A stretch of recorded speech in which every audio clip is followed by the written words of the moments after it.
नमस्कार।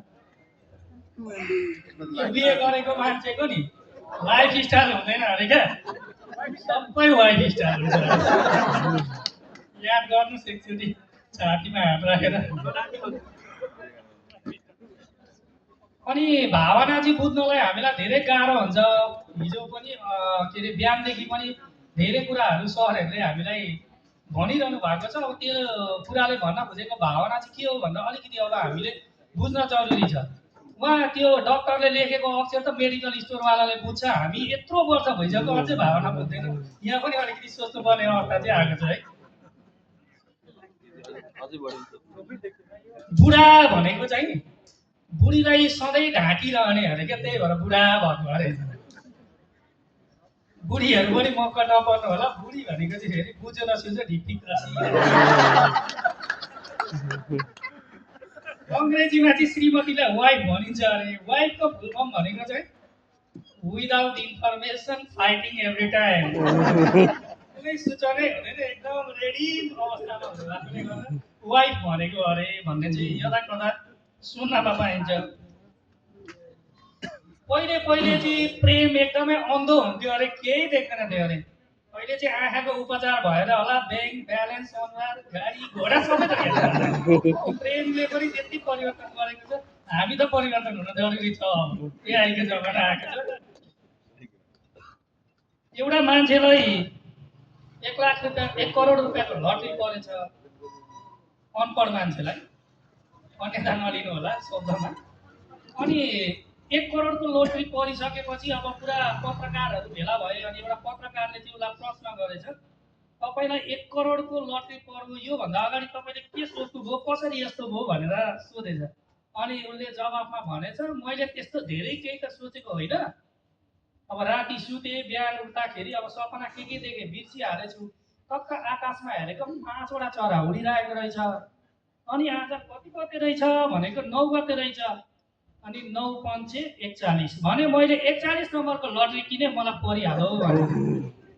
अनि पत्रकार छक्क परेछ, 9 5 त 45 पो हुन्छ त, कहाँ 41 हुन्छ भनेको अरे।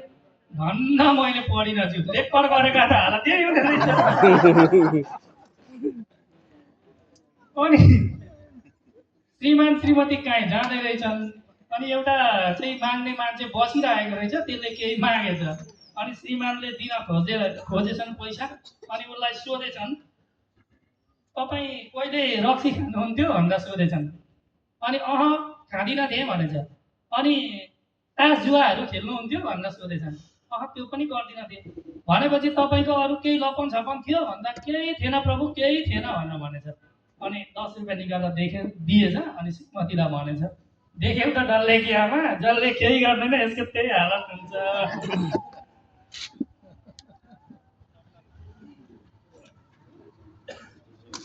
जुन श्रीमती चाहिँ नि श्रीमानसँग एकदम डराउँथे, त्यो 100% मरेपछि चाहिँ स्वर्ग नै जान्थ्यो।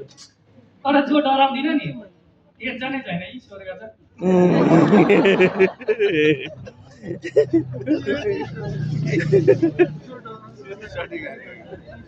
महिलाको मुख के अरे अनुहारमा मेकअप अनि पुरुषको मुखमा दारू परेपछि चाहिँ आउने चाहिँ फेरि इङ्ग्लिसै मात्रै हुन्छ।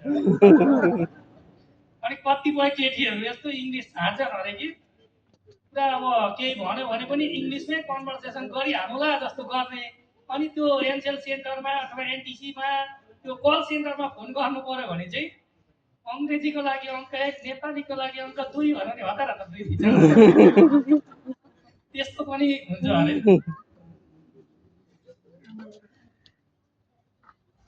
अब अरू पनि प्रस्तुतिहरू धेरै होला, मैले पनि धेरै समय दिनु हुँदैन होला भन्ने हो। साथीलाई र श्रीमतीलाई कुनै पनि कुरा कहिले पनि यस्तै हो भनेर प्रमाणित गराउने आवश्यकता पर्दैन। किनभने साथीले कहिले शङ्का गर्दैन, श्रीमतीले जिन्दगीमा पत्याउँदैन। त्यसैले प्रमाणित गरिरहनु पर्दैन।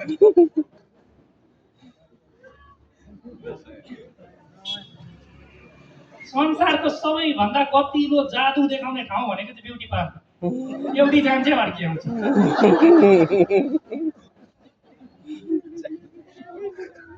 अब अन्तिमतिर जाउँ होला। अन्त्यमा अघि अनपढलाई लटरी परेको कुरा त भइ नै हाल्यो, सँगसँगै एउटा सन्देशमूलकै पनि छ। आज जति पनि वृद्ध आश्रममा बुवा आमाहरू भेटिएका छन् तिनीहरूलाई सोधियो भने तपाईँको छोरा तपाईँको छोरी के गर्छन् भन्यो भने कसैले डाक्टर, कसैले इन्जिनियर, कसैले उच्च ओहदाको विभिन्न जागिरी भएको बताउँछन् अरे। तर कुनै पनि आमा बाउले मेरो छोराछोरी अनपढ छ भन्दैन अरे। यसको मतलब कुनै अनपढले पनि वृद्धाश्रम चाहिँ आमा बुवा पठाएको छैन अरे भन्ने कुरा चाहिँ राख्दै कवि नवराज पराजुलीको 2 लाइन मलाई एकदमै मन परेको छ। अवसर पाएको बेला प्रस्तुत गरिहाल्नु भनेर यहाँको जबरजस्तीको समय भए पनि खोसेर लिन चाहे। पहिले पहिले म आलु जस्तो लिस्याइलो थिएँ अनि ऊ चाहिँ कागती जस्तै तिखर। सायद यहाँ सबैले सुन्नु भएको होला, बायाँ साइडमा भन्ने हो यसको चाहिँ शीर्षक। पहिले पहिले म आलु जस्तै लिस्याइलो थिएँ अनि ऊ चाहिँ कागती जस्तो तिखर। संयोगवश हाम्रो भेट भयो पानीपुरी पसल। अनि हामी पानीपुरी खान लाग्यौँ। उसले भनी म तपाईँको बायाँ साइडमा बस्छु ल। मैले केही सन्तोष नमानी हुन्छ भनिदिएँ। पानीपुरी खायौँ। त्यस पछाडि म पिठो जस्तै सफा र स्पष्ट बन्दै गएँ। ऊ दिनदिनै बन्दाकोपी जस्तै झन् रहस्यमय बन्दै गयो। संजोगवश हाम्रो भेट भयो। ऊ त दोस्रो मोमो पसलमा। त्यहाँ पनि उसले म बायाँ साइडमा बस्छु ल भनी। मैले केही नभनिकन हुन्छ भनिदिएँ। अनि हामीले मोमो मगायौँ। हामीले मगाएको मोमोको प्लेटमा रहेको प्रत्येक जोडी मोमोमा एउटा म थिएँ, अर्को म चाहिँ ऊ थिएँ। एउटा म थिएँ, अर्को म चाहिँ ऊ थिएँ। त्यसरी नै हाम्रो भेट बढ्दै गयो। हामी जहाँ जहाँ जान्थ्यौँ उसले सधैँ मसँग बायाँपट्टिको साइडमा बस्ने अनुरोध गर्थे। मिल्ने भए ऊ साँच्चै मेरो मोटरसाइकलको पनि बायाँपट्टि नै बस्थ्यो होला। अनि फेरि मैले एक दिन सोचिहेरेँ मिल्न त मिल्दो रहेछ। ऊ एक दिन मेरो छातीको चाहिँ बायाँपट्टि नै बस्यो मुटु भनेर। अनि एकपटक मैले उसलाई सोधेँ यो बायाँ साइडको रहस्य चाहिँ के हो? किन तिमी सधैँ मेरो बायाँ साइडमा बस्छौ? उसले मुस्कुराउँदै भनी